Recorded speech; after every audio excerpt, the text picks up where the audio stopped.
আজকে একটা দেখুন, আমি একটা দেখাচ্ছি স্ল্যাব রড বাঁধা দেখাচ্ছি। এটা বলা হয় স্টেট কাট রড, মানে স্টেট বেন্ডিং না, বেন্ড আপ না, স্টেট বার, ডবল মেস স্টেট বার রড। এই ডবল মেস স্টেট বার রড দেখুন, কেসটা দেখুন। আমরা যখন বেন্ড আপ করি, এখান থেকে আমরা বেন্ড করে দিতাম, করে 45 ডিগ্রি অ্যাঙ্গেলে বেন্ড করে আমরা নিয়ে যেতাম। কিন্তু এখানে দেখুন, এটা শর্ট স্প্যান, ধরুন এটা শর্ট স্প্যান, এটা শর্ট স্প্যান, এটা শর্ট স্প্যান, এটা শর্ট স্প্যান। তো শর্ট স্প্যানে প্রথম আমরা মেন বার দিয়েছি, তারপর দিয়েছি আমরা বাইন্ডারটা লঙ্গার স্প্যানে। তারপরে কিন্তু এটা দেখুন, এর জালির যেটা আছে এর ঠিক উল্টো কেস হচ্ছে। এই জায়গাটা উল্টো কেস হচ্ছে। এই জায়গাটাই দেখুন, এই যে উল্টো কেস হচ্ছে, মানে এইটার যা আছে সেম এটা হবে, তারপরে এটা চলে যাচ্ছে, এটা উপরে বাইন্ডার, মানে যেটা আগে বাইন্ডার ছিল, নিচের বাইন্ডার ছিল, সেটা মেন হয়ে যাচ্ছে উপরে জালিটার ক্ষেত্রে। আর এটার টপটা হয়ে যাচ্ছে কি বাইন্ডার, মেনটা, নিচের মেনটা এটা সেম। তো এই জায়গাটা দেখুন এক্সট্রা টপ, এইটাই এক্সট্রা টপ বলছি, এটা এক্সট্রা টপ বলছি। এটা 0.25 L ধরে সাপোর্ট থেকে এক্সট্রা টপ হচ্ছে, মানে 0.25 মানে এটা যেহেতু সাপোর্ট, এটা কন্টিনিউয়াস না, এক্সট্রা টপ।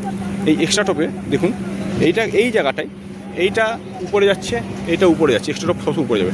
আবার এই দিকে দেখুন, এই দিকে কেসটা দেখুন, এটা নিচে আসছে, এই জায়গার সেম জিনিসটা, কিন্তু এই জায়গাটায় কিন্তু উল্টে যাচ্ছে। এই যে এক্সট্রা টপ, এই পোর্শনটা 1 2 3 4টা দেখুন উপরে যাচ্ছে, বোঝাতে পারলো?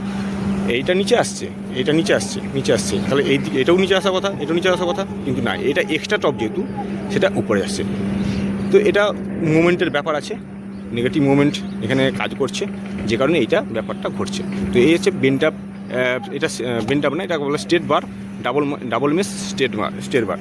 তো এই যে তারপর দেখে নিন, সেম এটা দেখুন, এখানটা আছে জালিটা আছে, এই জায়গাটায় ডবল মেস কর্নার দেখুন, এখানটা থেকে এই যে এখানে শুরু হয়েছে দেখুন, এই যে বুঝা গেল ব্যাপারটা। এই ডবল মেস এখানে কাটা হয়েছে, এখানে এই পর্যন্ত কাট হয়েছে। এটা ক্যান্টিলবার গেছে, ক্যান্টিলবার আবার দেখুন ক্যান্টিলের উপরে অংশটা টপ, ক্যান্টিলের উপরে পোর্শনটা টপ হয়ে গেছে, টপ হয়ে গেছে। তো এই হচ্ছে ব্যাপার। আপনারা দেখুন, বুঝতে পারছেন কিনা, স্টেট বার, ডাবল মেস স্টেট বার, ঠিক আছে। মাঝখানটা ফাঁকা থাকছে সিঙ্গেল জালি, আউটের ডাবল জালি, এক্সট্রা টপগুলো দেখা করছি।